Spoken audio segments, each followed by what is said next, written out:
Girl on the road. It was about 2 a.m. in the morning and I was on my way home from a friend's party. I live in Yago, north of the island of Guam. I was getting pretty sleepy and so I turned up the car stereo to keep me awake and sped up a little, exceeding the speed limit posted by the road. I was getting close to home when I noticed this little girl all dressed up, standing by the side of the road. She was looking at me while I drove past her. I slowed down and was wondering what is a little girl like her doing out there at that time of the night.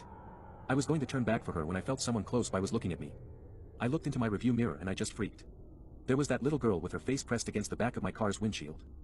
I thought I might be hallucinating or perhaps it was the drinks I had at the party. I persuaded myself to look to the back again and I was relieved there was nothing on my rear windshield. Strangely enough, she was no longer on the roadside too. I pushed my rear view mirror upwards for I didn't want to risk seeing things I didn't want to see again. However, I still had that peculiar feeling that I was not alone. I felt uneasy and I started to speed home, hoping no cops would pull me over for speeding and drunk driving. Soon, I had forgotten about the strange feeling. I was getting close to home and felt relieved nothing untoward had happened. Just as I was about to turn into the driveway, that strange feeling came back, only stronger this time. I looked at the passenger side and there it was. The same little girl, sitting there and smiling at me. I swerved the car and slammed the brakes in my shock. The car hit a tree on my front yard and I dashed out of the car screaming and yelling senselessly.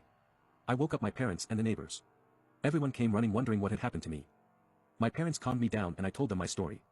My dad reckoned I was simply drunk and I got a good lecture from him for waking the whole neighborhood up, embarrassing myself and ruining the car.